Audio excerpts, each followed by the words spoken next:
लोग हैं, सभी को धन्यवाद। आपका मांग अभी भूषण जी मेरे समक्ष रखे हैं।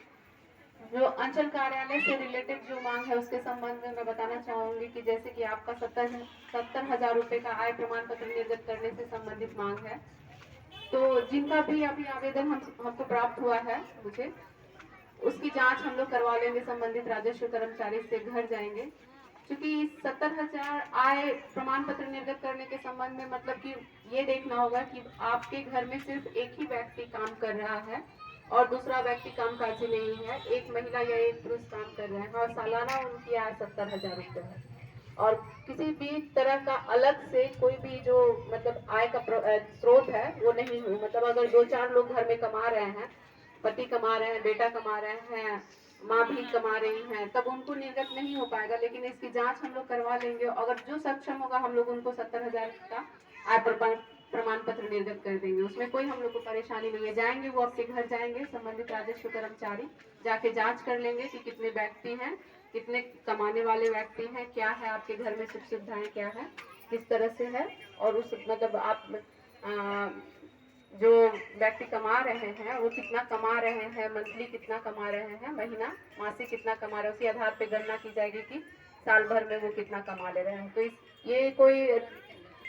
अगर हमारे पास आवेदन आता है तो इसकी जांच करवा के हम लोग निर्गत कर देंगे। दूसरा है कि कमला नदी के तटबंध पे जो बसे हुए हैं भूमिहीन परिवार, जो अभियान बसेरा के तहत उनको भूमिहीन उपलब्ध कराने का हमारे यहाँ चल रहा है उसका प्रयास। हम लोग इसकी सभी राजस्व कर्मचारी अपने अपने क्षेत्र में जाके अभियान बसेरा के तहत जितने भी भूमिहीन है उसका सर्वे किए हैं, नाम भी ऐड किए हैं और वर्तमान में रजौली पंचायत में हम लोग 17 लोगों का नापी करके दे भी रहे हैं जमीन। जो लोग बसे हुए हैं वहीं पर उनको जमीन और पर्चा उपलब्ध कराया दिया जा रहा है और बाकी आगे भी ये चलता रहेगा काम। जो मतलब वहाँ पे बहुत से 56-57 भूषण जी के साथ हम लोग गए ही थे ग्रामीण मतलब गांव में देखने के लिए और वहाँ पे बहुत लोग उपस्थित भी होंगे, इसमें से जितनी भी महिलाएं हैं वहाँ पे थी और उसका हम लोग नापी करवाए भी हैं और कुछ दिन में ही डीएम सर के यहाँ हम लोग भेज देंगे साइन करके। जैसे जिला पदाधिकारी के द्वारा आ जाएगा तो हम लोग कार्यालय में बुला के उनको पर्चा निर्गत कर देंगे। एक और ये है कि क्वाड कोना में जिनको पर्चा मिल चुका है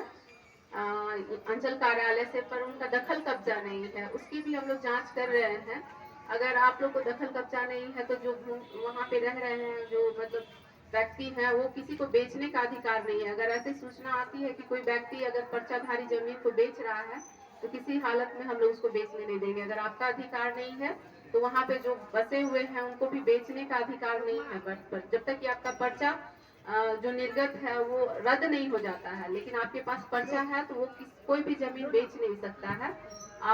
आपका जमीन जो है आपकी अगर दखल कब्जे में अगर जमीन नहीं है तो कोई दूसरा व्यक्ति भी उसे बेचने का अधिकार नहीं है, क्योंकि जो पर्चाधारी जमीन है उसको कहीं भी रजिस्ट्री नहीं होगा और कोई बेच नहीं सकता है। उस पर भी हम लोग काम करेंगे, जाके देखेंगे। 2 जगह हम लोग को पता चला है, पूर्व में मैं गई थी लेकिन कुछ लोगों ने बताया कि हमारा दखल कब्जा है, हमें डिग्री प्राप्त है, ये प्राप्त है, तो फिर से मैं दिखवा लेती हूँ और भूषण जी साथ में रहेंगे ही, इनको भी आप उनके माध्यम से आप लोग को पता चलता रहेगा कि क्या काम हो रहा है।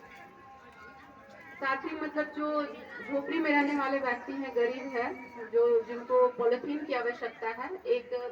दे देंगे मुझे भूषण जी लिख के, जिनको भी पॉलिथीन की आवश्यकता है वो 1 से 2 दिन में जो जिनको पॉलिथीन अगर बारिश में भीग रहे हैं या फिर कोई दिक्कत है तो पॉलिथीन हम लोग उपलब्ध करवा देंगे 1 से 2 दिन में, उसमें कोई समस्या नहीं है।